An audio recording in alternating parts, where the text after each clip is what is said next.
ਪਾਣੀ ਰੱਬ ਦੀ ਉਹ ਨਿਆਮਤ ਆ ਜਿਹਦੇ ਨਾਲ ਸਾਡੇ ਖੇਤ ਹੱਸਦੇ ਨੇ, ਪਰ ਅੱਜ ਸਾਡੀ ਜ਼ਮੀਨ ਪਿਆਸੀ ਏ ਤੇ ਪਿਆਸ ਨਾਲ ਜਿਹੜੇ ਫਸਲਾਂ ਵੇ ਸੁੱਕ ਰਹੀਆਂ ਨੇ।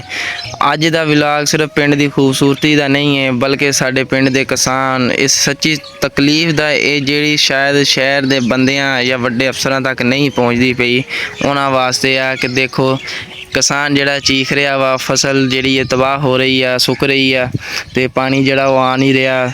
ਤੇ ਅਸਲਾਮ ਵਾਲੇਕੁਮ ਬੇਲੀਓ, ਕੀ ਹਾਲ ਚਾਲ ਨੇ ਤੁਹਾਡੇ? ਉਮੀਦ ਕਰਦਾ ਸਾਰੇ ਮੇਰੇ ਭਰਾ ਖਰੀਅਤ ਨਾਲ ਹੋਣ। ਮੇਰੀ ਮੌਜੂਦਾ ਵਕਤ ਦੇ ਹੁਕਮਰਾਨ ਜਿਹੜੇ ਹੈਗੇ ਸਾਡੇ ਅਵਾਨਾਂ ਦੇ ਵਿੱਚ ਬੈਠੇ ਹੋਏ, ਉਹਨਾਂ ਤੋਂ ਅਪੀਲ ਆ, ਪੁਰਜ਼ੋਰ ਅਪੀਲ ਆ। ਹੁਕੂਮਤ ਵੱਲੋਂ ਵੱਡੇ ਵੱਡੇ ਦਾਅਵੇ ਤੇ ਹੁੰਦੇ ਨਹੀਂ ਕਿ ਕਿਸਾਨ ਸਾਡੀ ਮਈਸ਼ਤ ਦੀ ਰੀੜ੍ਹ ਦੀ ਹੱਡੀ ਏ, ਪਰ ਜਦੋਂ ਇਸ ਹੱਡੀ ਨੂੰ ਪਾਣੀ ਦੀ ਲੋੜ ਹੁੰਦੀ ਏ ਤੇ ਨਹਿਰਾਂ ਸੁੱਕ ਜਾਂਦੀਆਂ ਨੇ। ਸਾਡੇ ਕਿਸਾਨ ਭਰੇ ਜਿਹੜੇ ਪੂਰੇ ਮੁਲਕ ਦੇ ਪੇਟ ਪਾਲਦੇ ਨੇ, ਅੱਜ ਉਹ ਖੁਦ ਇੱਕ ਕਤਰੇ ਵਾਸਤੇ ਪਰੇਸ਼ਾਨ ਹੋ ਗਏ ਆ, ਕਿਉਂਕਿ ਮੁਮਕਿਨ ਆਮਦਾਦ ਜਾਂ ਸਸਤਾ ਡੀਜ਼ਲ ਬਿਜਲੀ ਮਿਲ ਜਾਏ ਤਾਂ ਕਿਸਾਨ ਟਿਊਬਵੈੱਲ ਚਲਵਾ ਲਵੇ, ਲੇਕਿਨ ਉਹਨਾਂ ਦੇ ਅਖਰਾਜਾਤ ਜਿਹੜੇ ਆ ਉਹ ਵੀ ਆਸਮਾਨਾਂ ਨੂੰ ਛੂ ਰਹੇ ਆ। ਲੇਕਿਨ ਜਿਹੜਾ ਹੈਗਾ ਵਾ ਪਾਣੀ ਜਿਹੜਾ ਨਹਿਰਾਂ ਦਾ ਤੁਸੀਂ ਦੇਖ ਸਕਦੇ ਹੋ, ਕਿਸੇ ਖਾਤੇ 'ਚ ਨਹੀਂ ਆ ਰਿਹਾ ਹੈਗਾ, ਪੂਰਾ ਪਾਣੀ ਆ ਰਿਹਾ ਵਾ, ਫਸਲਾਂ ਸੁੱਕ ਰਹੀਆਂ ਵਾ।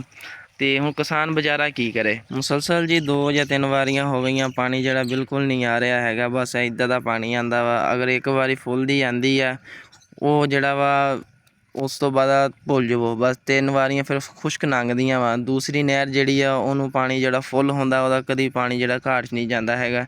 ਸਿਰਫ ਜਿਹੜੇ ਇੱਧਰਲੇ ਲਹਿੰਦੇ ਪੰਜਾਬ ਦੇ ਵਿੱਚ ਸਾਡੇ ਰੀਜਨ ਦੇ ਜਿਹੜੇ ਆ ਇਹਨਾਂ ਲੋਕਾਂ ਦੇ ਨਾਲ ਜ਼ਿਆਦਤੀ ਹੁੰਦੀ ਆ ਪਾਣੀ ਦੀ। ਤੇ ਜੀ ਮੇਰੀ ਆਪਣੇ ਵਕਤ ਦੇ ਜਿਹੜੇ ਹੁਕਮਰਾਨ ਆ, ਸਾਡੀ ਉਹਨਾਂ ਤੋਂ ਅਪੀਲ ਆ ਸਾਡੇ ਸਾਰੇ ਕਿਸਾਨ ਭਰਾਵਾਂ ਦੀ ਕਿ ਉਹ ਜਲਦ ਤੋਂ ਜਲਦ ਜਿਹੜਾ ਨਾ ਸਾਡਾ ਪਾਣੀ ਦੀ ਮੁਨਸਫਾਨਾ ਤਕਸੀਮ ਕਰਨ ਤੇ ਸਾਨੂੰ ਪਾਣੀ ਜਿਹੜਾ ਫੁੱਲ ਫਰਾਹਮ ਕੀਤਾ ਹੈ। ਖ਼ਾਸ ਤੌਰ 'ਤੇ ਗਰਮੀਆਂ ਦੇ ਸੀਜ਼ਨ ਤੁਹਾਨੂੰ ਪਤਾ ਪਾਣੀ ਦੀ ਬਹੁਤ ਜ਼ਿਆਦਾ ਕਿੱਲਤ ਹੁੰਦੀ ਆ ਤੇ ਸਾਨੂੰ ਪਾਣੀ ਜਿਹੜਾ ਸਾਡਾ ਪੂਰਾ ਨਹੀਂ ਮਿਲਦਾ ਹੈਗਾ। ਤੇ ਅਸੀਂ ਇੱਕ ਆਜਜ਼ਾਨਾ ਤੌਰ 'ਤੇ ਬਹੁਤ ਵੱਡੀ ਰਿਕੁਐਸਟ ਕਰਾਂਗੇ ਕਿ ਜਲਦ ਤੋਂ ਜਲਦ ਜਿਹੜਾ ਨਾ ਸਾਡਾ ਮਸਲਾ ਹੱਲ ਕੀਤਾ ਜਾਵੇ, ਤਾਂ ਕਿ ਅਸੀਂ ਜਿਹੜਾ ਨਾ ਕਿਸਾਨ ਜਿਹੜਾ ਖੁਸ਼ਹਾਲ ਹੋਏਗਾ ਤੇ ਪਾਕਿਸਤਾਨ ਖੁਸ਼ਹਾਲ ਹੋਏਗਾ, ਪੰਜਾਬ ਖੁਸ਼ਹਾਲ ਹੋਏਗਾ।